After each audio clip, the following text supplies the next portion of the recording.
Ya, saya beri waktu 10 detik untuk bisa mengapresiasi dengan cara apa? Subscribe pastinya. Gimana? Sudah? Terima kasih. Ya, assalamualaikum warahmatullahi wabarakatuh. Jumpa lagi dengan saya, pastinya masih di Tundo Mujahid. Kali ini saya akan meneruskan kembali cerita dari karya Muhammad Muhyiddin yang berjudul ini dia. Apa ini? Yang berjudul Mengapa terkadang saya merasa Allah tidak adil. Pada bab 1, bab 2 saya menceritakan dengan menggunakan audio tanpa visual. Sekarang saya akan membacakan secara visual saja ya, agar kalian juga melihat saya. Oke. Semoga cerita ini menambah ilmu pengetahuan dan bermanfaat, terutama bagi kita yang ingin menjadi manusia lebih baik dan lebih baik lagi. Oke, siap mendengarkan? Siap? Siap. Ya. Bab ketiga yaitu yang berjudul Jeritan Sebatang Pohon. Oke, jeritan sebatang pohon. Duduk di hadapan saya dua orang laki-laki.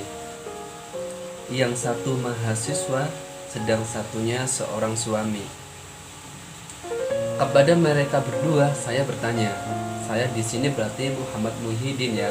Saya di sini hanya menyampaikan ceritanya.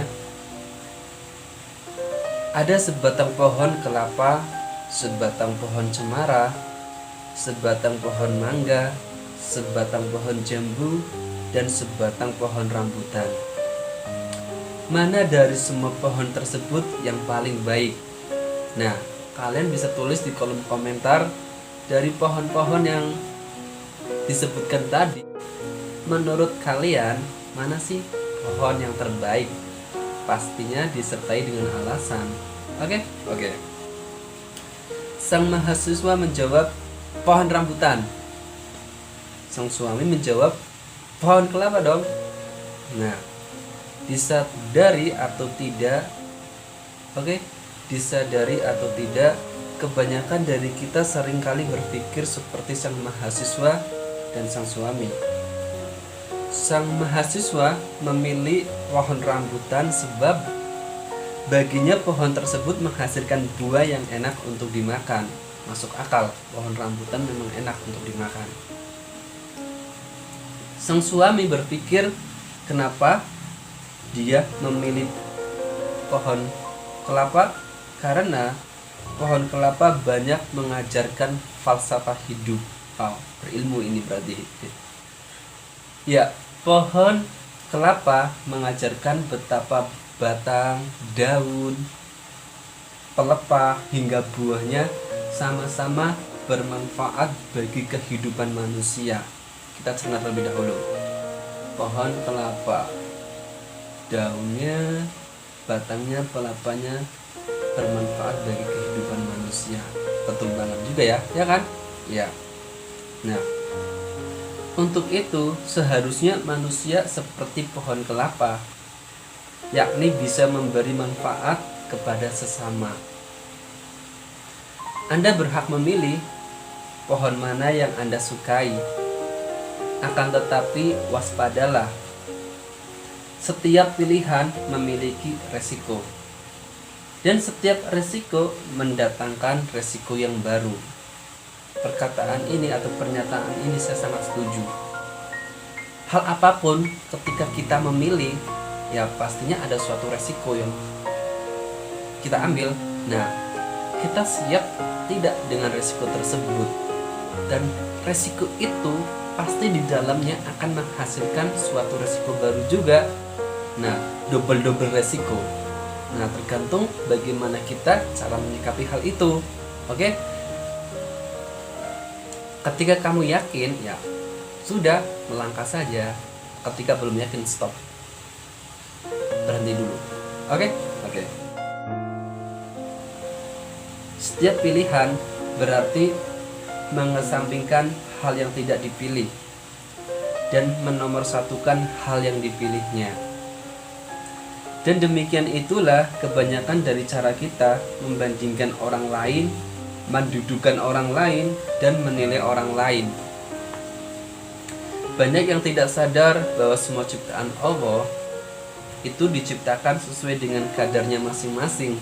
Oke, jadi kamu tidak perlu menyalahkan kenapa si mahasiswa pilih pohon rambutan, dan kamu juga tidak perlu menyalahkan kenapa sang suami memilih pohon kelapa, karena tadi mereka mempunyai alasannya masing-masing. Semua itu benar pada perspektifnya masing-masing. Oke?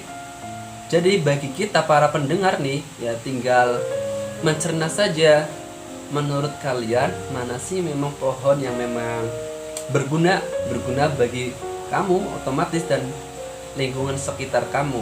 Oke? Nah, di sini juga dibantu dengan ayat-ayat Al-Qur'an dalam surat Quran surat At-Tagabun ayat 64. Saya bacakan. Mohon maaf jika bacaannya masih ada yang salah karena di sini saya masih belajar. Oke. Bismillahirrahmanirrahim. Khalaqas samawati wal arda bihaqqi wa sawwarakum wa ahsana suwarakum wa ilaihil masir. Yang artinya Dia menciptakan langit dan bumi dengan hak.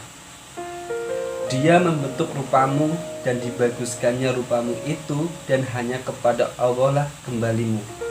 Oke. Terus di sini juga kembali Quran surat Al-Furqan ayat 25. Saya bacakan kembali. Alladzi lahu mulkus samawati wal ardi wa lam yattakhidh waladan wa lam yakul lahu syarikun fil mulki wa khalaqa kulla syai'in wa qaddarahu taqdira. Yang artinya, yang kepunyaannya lah kerajaan langit dan bumi, dan Dia tidak mempunyai anak dan tidak ada sekutu baginya dalam kekuasaannya. Dan Dia telah menciptakan segala sesuatu, dan Dia menetapkan ukuran-ukurannya dengan serapi-rapinya. Kemudian ada bukti Quran surat An-Nur ayat 24. Wallahu khalaqa kulla dabbatin min ma'in faminhum man yamshi 'ala badanihi wa minhum man yamshi 'ala rijlayni wa minhum man yamshi 'ala arba'. Yakhluqallahu man yasha' innallaha 'ala kulli syai'in qadir. Dan Allah telah menciptakan semua jenis hewan dari air, maka sebagian dari hewan itu ada yang berjalan di atas perutnya, dan sebagian berjalan dengan 2 kaki, sedang sebagian yang lain berjalan dengan 4 kaki. Allah menciptakan apa yang dikehendakinya. Sesungguhnya Allah Maha Kuasa atas segala sesuatu. Oke. Kemudian ada surat Al-A'raf ayat 7 yang berbunyi, Inna rabbakum Allahu alladzi khalaqas samawati wal arda fi 6 ayyamin thumma istawa'a 'alal 'arsyi yughshil layla an-nahara yadlubuhu hatithan wasyamsa wal qamara wan nujuma musakhkharatin bi amrihi alla lahul khalqu wal amru tabarakallahu rabbul alamin. Yang artinya, sesungguhnya Tuhan kamu ialah Allah yang telah menciptakan langit dan bumi dalam 6 masa. Lalu Dia bersemayam di atas arsy. Dia menutupkan malam kepada siang yang mengikutinya dengan cepat, dan diciptakannya pula matahari, bulan, dan bintang-bintang, masing-masing tunduk kepada perintahnya. Ingatlah, menciptakan dan memerintahkan hanyalah hak Allah. Maha suci Allah, Tuhan semesta alam. Nah, dari Quran surat ini segala kuasa atau sesuatu itu hanya milik Allah. Jadi kita tidak berhak menjustifikasi argumen si A ini salah, argumen si B ini salah. Tergantung dari poin mana kamu menilai. Nah, tadi kan si mahasiswa menilai jawabannya dia memilih pohon rambutan karena dari sisi dia bahwa pohon rambutan itu buahnya enak untuk dimakan, ya kan? Benar juga, tidak perlu disalahkan. Terus sang suami dia memilih pohon kelapa karena pohon kelapa menurut dia mengajarkan filsafat hidup. Kenapa? Karena dari setiap pohon kelapa itu baik dari daunnya, batangnya, palapanya itu bermanfaat untuk kehidupan. Tidak salah lagi. Jadi kita tidak perlu menyalahkan. Semua benar pada porsinya masing-masing dan manfaatnya pastinya. Ya kan? Ya. Setiap pohon diciptakan sesuai dengan kadarnya masing-masing. Benar. Anda tidak bisa mengatakan bahwa pohon ini lebih bagus daripada pohon itu. Anda tidak bisa mengatakan bahwa singa itu binatang yang kuat, sedangkan semut hanyalah binatang yang siap untuk diinjak-injak. Semua ciptaan Allah itu baik, karena mereka dicipta oleh yang maha baik. Oke, balik lagi deh. Secara logika, ketika kita mengikuti bahwa singa itu memang binatang yang kuat, secara logik itu masuk akal. Dan semut itu emang lemah karena bisa diinjak-injak saja. Tapi semua itu diciptakan oleh siapa? Oleh Allah. Jadi Allah punya maksud dan tujuan yang kita tidak tahu. Ya. Jadi intinya kita tidak perlu menjustifikasi segala sesuatu itu baik, benar, dan salah. Tetapi kita bisa menarik suatu kesimpulan menurut pribadi kita sendiri, tetapi kita tidak menjustifikasi bahwa ini benar, ini salah. Hanya kita menilai dari sudut pandang kita untuk kebaikan diri kita sendiri juga. Seperti itu. Oke. Jangan karena merasa bahwa Anda telah mencapai pemahaman yang tinggi, lalu Anda merendahkan orang lain yang pemahamannya tidak seperti Anda. Jangan fanatik terhadap cara Anda dalam beragama, tetapi fanatiklah kepada agama Anda. Nah, di sini kita diajarkan pada kalimat tadi yang saya sampaikan. Kita jangan fanatik terhadap cara kita dalam beragama. Oke? Tetapi kita diajarkan untuk fanatik kepada agama kita sendiri. Maksudnya bagaimana seperti ini? Misalkan kamu agamanya Islam, ya. Carilah, tuntutlah ilmu Islam itu sampai ke akar-akarnya, sampai kamu paham poin Islam itu harus bagaimana, itu harus seperti apa. Tidak perlu kamu mencela-cela agama lain, mencari salah-salah agama lain. Agama sendiri saja belum pasti kita tidak tahu, atau kita belum sempurna mengetahuinya hal itu. Nah, lebih baik kita cari tahu dulu agama kita dulu deh. Pahami agama kita dulu deh, dari rukun-rukunnya, wajib-wajibnya, dan lain sebagainya yang terkait dengan agama kita. Oke. Imam Hasan pernah ditanya tentang makna kehormatan diri atau muru'ah. Beliau menjawab, kefanatikan seorang terhadap agama, perbaikannya terhadap hartanya, dan pelaksanaan terhadap kewajiban-kewajibannya. Imam Ja'far As-Shadiq ditanya, apakah kehormatan diri itu?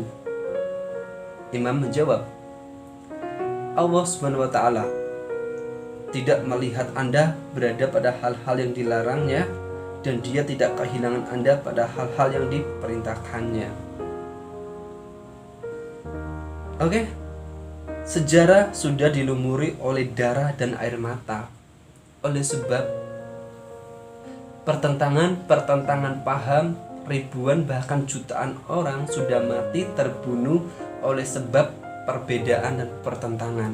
Nah, dari kata ini, dari sebuah pertentangan telah menyebabkan beribu orang terbunuh. Siapa yang rugi?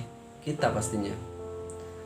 Mengingatnya saja sudah lebih dari cukup untuk membuat dada ini terasa sesak, terasa pilu, dan hati ini berguncang karena pedih. Untuk itu, jangan memuncratkan darah kembali dan membasahi pipi Anda dan saudara Anda dengan saling bermusuhan, saling mencari alibi, saling menyalahkan, saling merasa benar, saling memojokkan, saling menyudutkan, dan saling melempar kesalahan. Ya, dari kata-kata ini intinya kita harus saling mengerti, harus saling bijak dalam kita memberi suatu argumen atau komentar. Ada nggak kata-kata kita menyakiti seseorang? Ada nggak tingkah laku kita itu membuat orang lain sakit atau sakit hati terhadap perkataan kita? Itu ada atau tidak? Itu yang tahu itu diri kita sendiri juga. Jadi ya, kita lebih banyak bermuhasabah diri kita sendiri saja deh. Jangan mencari kesalahan orang lain untuk disebarluaskan, karena kita sendiri ini mempunyai banyak salah. Jadi introspeksi diri kita sendiri saja. Oke. Ingatlah tentang seseorang anak yang ditanya oleh bapaknya, manakah yang lebih baik, sholat dengan bersedekap ataukah sholat dengan meluruskan tangan? Ada pertanyaan seperti ini dari sang anak. Sang anak menjawab, yang tidak baik dan salah adalah dia yang tidak mengerjakan sholat. Nah, betul banget. Ayolah, kita tidak perlu membeda-bedakan cara sholat seseorang. Oke? Masih Islam, masih. Hanya beda cara sholatnya. Rukun-rukunnya juga masih sama, fardunya masih sama. Apa? Mengapa kita membicarakan sesuatu hal yang tidak perlu untuk dibicarakan itu loh? Iya kan? Karena itu memang lagi-lagi kembali kepada itu yang menciptakan kita. Cara kita mau bagaimanapun itu memang masing-masing individu mempunyai cara masing-masing. Jadi tidak perlu mengecam kenapa dia sholatnya tidak bersedekap, kenapa yang ini bersedekap. Tetapi kecamlah mereka yang belum mengerjakan sholat. Itu paling bagus dibandingkan kita membandingkan mereka yang mengerjakan sholat pastinya. Oke? Daripada Anda sibuk mencari-cari kesalahan pemahaman orang lain, maka sibukkanlah mengurusi kekurangan dan kelemahan diri Anda dalam ketaatan kepada Allah. Adakah manfaat mencari-cari kesalahan orang lain? Ada tidak? Jelas tidak ada. Apa sih untungnya kita mencari aib seseorang? Untuk dibanggakan nama orang lain, karena kita tahu aib orang ini, tahu aib orang itu. Apa manfaatnya? Apa buat kita? Famous, terkenal. Bodoh jika kamu seperti itu. Oke? Demi Allah, tidak ada.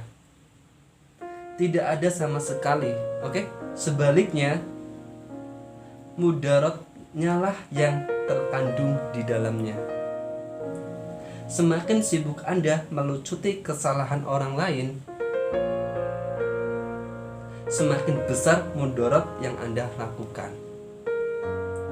Semakin ridho Anda terhadap perbedaan yang ditambahkan oleh orang lain, semakin dalam keindahan nikmat yang diberikan Allah ke dalam dada Anda. Nah, kalimat ini mengajarkan kepada kita suatu perbedaan apapun itu, ketika kita tidak saling menyalahkan, ketika kita tidak saling membenarkan bahwa apa yang kamu anut itu paling benar, itu ya tidak akan terjadi konflik, tidak akan terjadi argumen-argumen yang bahwa agama saya loh yang paling benar, agama kamu loh yang paling benar. Tidak akan seperti itu.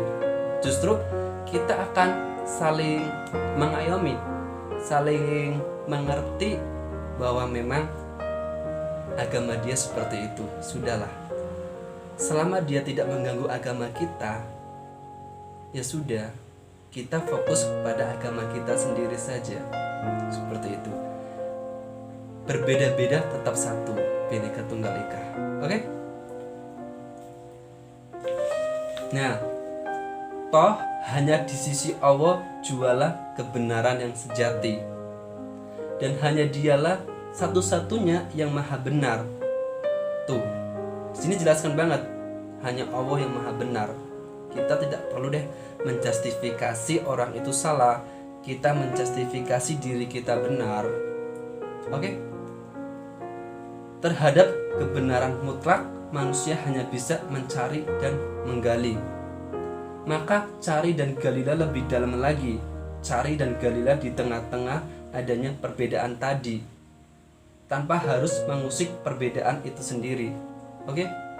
Allah Subhanahu wa taala berfirman dalam Quran surat Hud ayat 11 yang berbunyi, walau syaa rabbuka laja'alan nasa ummatan wahidah wala yazaluna mukhtalifin. Yang artinya, jikalau Tuhan menghendaki, tentu Dia menjadikan manusia umat yang satu. Tetapi mereka senantiasa berselisih pendapat. Ketika melihat adanya perbedaan, yang Anda butuhkan adalah kesiapan untuk menerima perbedaan itu. Oke? Bukan ketidaksiapan dengan cara membenamkan diri pada kebenaran Anda sendiri sambil mengeluhkan atau bahkan menyalahkan kebenaran orang lain. Nah, ini hal-hal yang sering terjadi pada kehidupan kita. Terkait hal ini aja deh. Terkait hal-hal yang bersifat keharusan. Misal, sholat itu harusnya itu di masjid, misalnya bagi laki-laki, atau kamu itu sebagai seorang anak itu harus patuh kepada orang tua. Tetapi kadang dari diri kita sendiri itu menyalahkan dalil itu. Kita terkadang mencari seseorang yang sepemahaman dengan pikiran kita agar sejalan, dan dalil itu dianggap salah. Ya, jika seperti itu, ya kita hanya mencari kebenaran menurut persepsi kita, bukan persepsi yang dibuat oleh sang alam semesta pastinya. Oke? Jika seperti itu, ya kamu memang akan dapatkan hal itu, tetapi itu tidak akan abadi. Kita tidak akan abadi terus di sini. Jadi kita jangan terus-terus mencari kebenaran dengan persepsi kita, atau mencari kebenaran yang lain yang pemikirannya itu sama dengan kita, akhirnya bersatu. Seperti itu. Nah, belajarlah dari kearifan pohon-pohon. Semua bermanfaat. Satu pohon tidak bisa dibandingkan dengan pohon yang lain. Bahwa masing-masing pohon memiliki kekurangan. Hal tersebut tidak bisa dijadikan sebagai alasan untuk menyebut kelebihan suatu pohon dan membeberkan kelemahan pohon yang lainnya. Oke? Jangan menilai orang lain dengan ukuran Anda sendiri, sebab orang lain pun akan menilai Anda dengan ukurannya sendiri. Jangan menganggap hitam itu buruk, sedangkan putih itu baik. Karena putih tidak akan bisa disebut manakala hitam tidak ada. Wow, penutup yang sangat indah dan dramatis. Dramatisnya maksudnya ya membuat kita sadar bahwa kita tidak perlu menilai fisik seseorang, walaupun memang secara kita melihat, ketika kita melihat orang itu dengan fisik kok dia bagus banget, sopan banget, pakaiannya rapi banget, itu terkesan wow, itu kan memang. Tapi kalau kita di apa ya istilahnya, digali secara dalam lagi, memang benar semua orang, semua yang hidup itu memiliki kekurangan dan kelebihannya masing-masing. Jadi kita tidak perlu membandingkan, kita tidak perlu menyalahkan, kita tidak perlu membenarkan. Tinggal kita bagaimana mengemas hal itu menjadi suatu kesatuan yang saling berkesinambungan dan saling berbagi, dan akhirnya damailah yang tercipta. Oke, mungkin itulah tadi bab 3 yang dari novel Muhammad Muhyiddin. Ini novelnya, ketika kalian ingin beli, ini isinya sangat bermanfaat. Semoga bab 3 ini yang tadi kita belajar dari sebuah pohon bisa bermanfaat untuk diri kita sendiri, agar tidak perlu membandingkan atau membenarkan atau mensalahkan seseorang. Ambillah suatu hikmah atau suatu sudut pandang itu untuk kebaikan kamu sendiri, tanpa perlu kamu menjustifikasi itu salah atau benar.